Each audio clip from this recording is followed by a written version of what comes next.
Have you ever failed so hard that you questioned if you were cut out for leadership?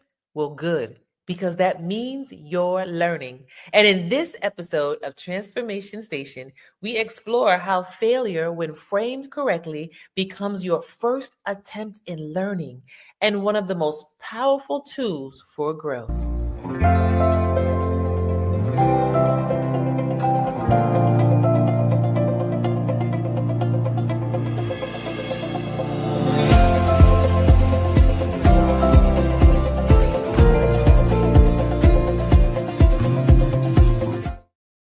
Hello there. Welcome back to Transformation Station, the podcast where we unpack the real work behind resilient leadership, emotional strength, and inner growth. I'm your host, Adrienne Benton, and today we're diving into a truth that leaders often forget. Here's the truth: failing doesn't make you a failure, it makes you a learner. That's right. As a matter of fact, I'm going to invite you to say it with me. Failing doesn't make me a failure, it makes me a learner.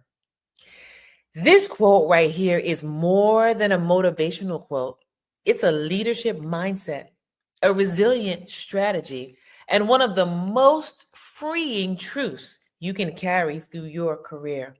So let's start here. Leadership and failure. Many times society leads us to believe that leadership and failure are opposites. But actually they're partners. I love John Maxwell, right? Expert leadership guru. He has a quote that I absolutely love that says, "Sometimes you win and sometimes you go ahead, what do you think it is? Go ahead and put it in the chat. Sometimes you win and sometimes you I know, or I believe that for the majority of us, your mind instantly went to sometimes you win and sometimes you lose. But from a leadership perspective, that's not the quote from John Maxwell. He actually says, sometimes you win and sometimes you learn. Learn. Because you see, if you're willing to reflect and grow, even the loss becomes a lesson. I invite you to pause right here and reflect for a moment. What loss in your office, on your job, what leadership loss actually is a lesson or can become a lesson for you as you continue to build or rebuild your team or the structure around your team? It is true that as leaders, we are not defined by how perfectly we avoid mistakes. No, no, no, no. We are defined by how quickly we recover, how deeply we learn, and how we lead ourselves and others through it. I want you to pause for a moment and think about someone that you admire as a great leader, a good leader, an amazing leader you would pattern yourself after. What is it that you admire? Do you admire them because they appear to be strong, because they appear to be calm and have a level head in the midst of crisis? Do you admire them because it seems as though they built something out of nothing? They stood in, it may have took them 2 years, 3 years, 4 years, 5 years, but then they have built this amazing product that was transformational. What is it that we admire about leaders? We admire how they recover. We admire how they don't quit. We admire how they're calm under pressure. Again, we are defined by how quickly we recover, how deeply we learn, and how we lead others and ourselves through it. I want to share a story with you. I want to share a story with you about a woman who I will call Erin. Erin was a rising team leader in a corporate organization. She was smart, ambitious, educated, known for being reliable. She knew her stuff and she knew it well. She was given her first major project rollout and she was thrilled until things began to fall apart.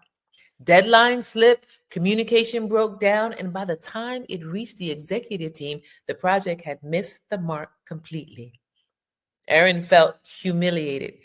She came into her meeting with her CEO and said, I feel like I failed. I'm not meant for leadership. Has it ever happened to you? Have you had a failed occurrence at work? A new project, you're thrilled, you're excited until it fell apart, and now it has you questioning whether you're meant for leadership at all? Her boss asked her, what did you learn from the occurrence? She paused and then she said this, and I love it. I learned that I was afraid to delegate. I learned that I said yes to everything because I did not want to disappoint. I learned that I never asked for help.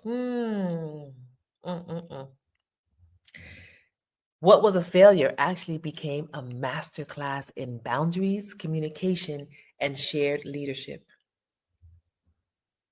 What right now are you working through that instead of looking at it as a failed occurrence, a failure, which then makes you a failure, how can you reframe it and look at it as a masterclass in learning, which would then cause you to not be a failure, but to be a learner?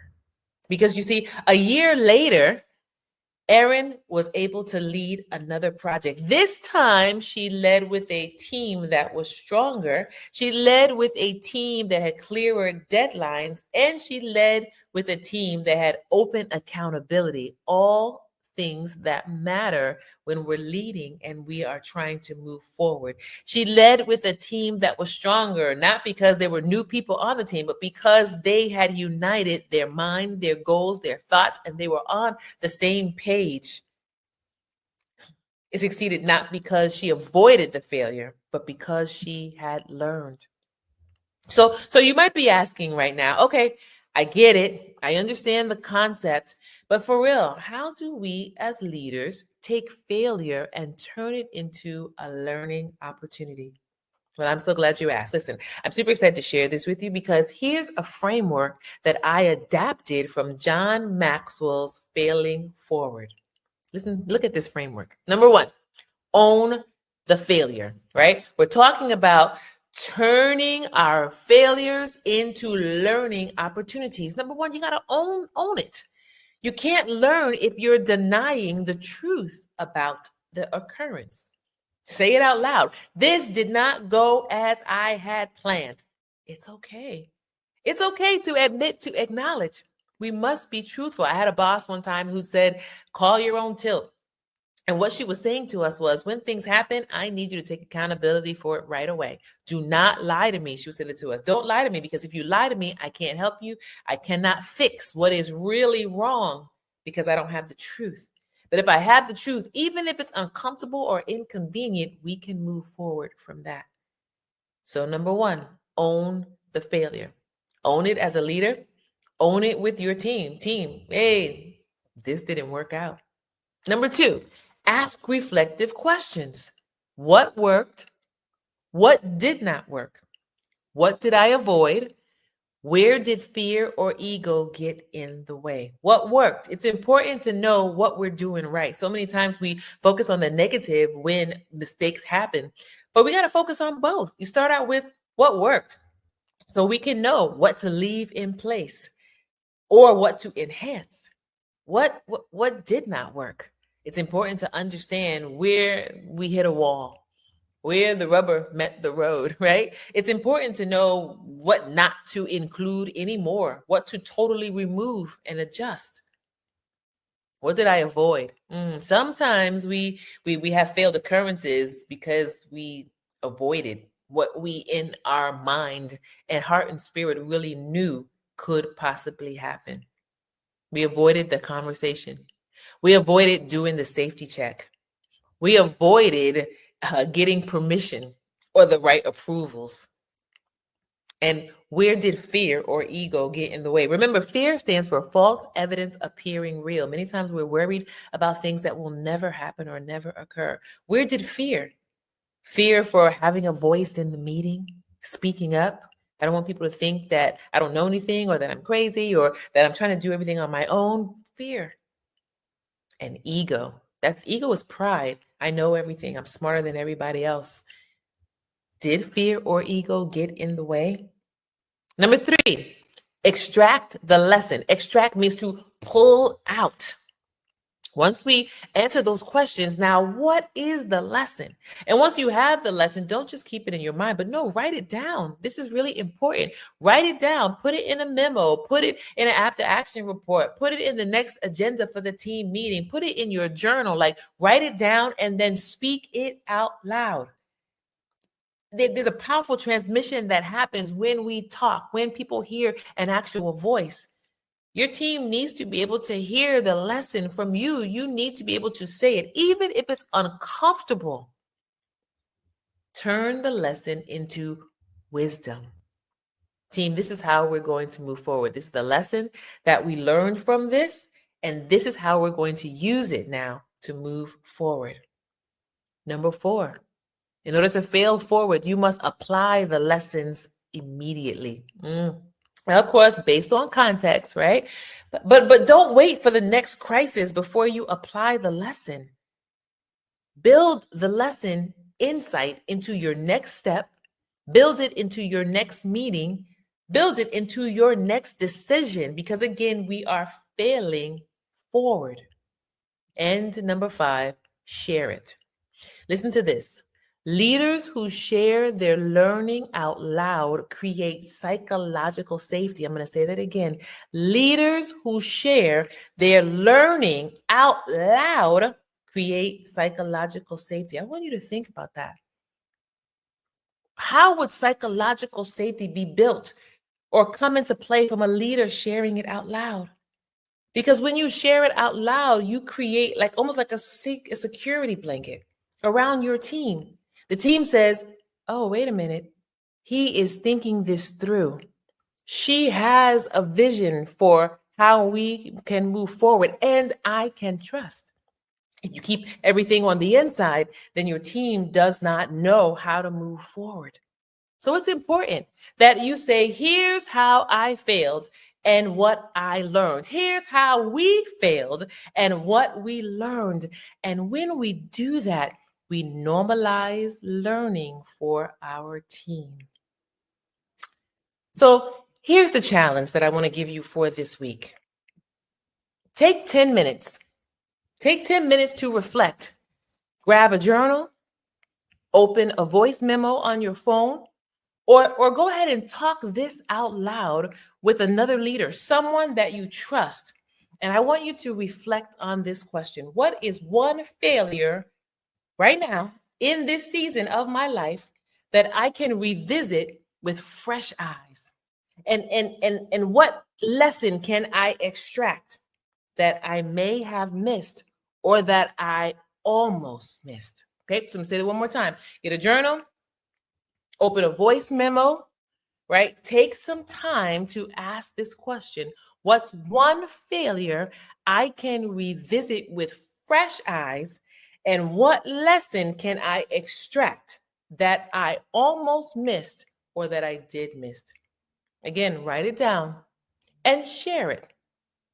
I'm going to invite you to tag me or message me with your own first attempt in learning story. I'd love to hear how you're growing. You can send me an email. You can tag me, right? First attempt in learning. Because again, I want to hear how you're growing. And as you share with me how you're growing, I will definitely include it in future podcasts. And if you haven't already, subscribe to Transformation Station. Leave a review to help others find this space.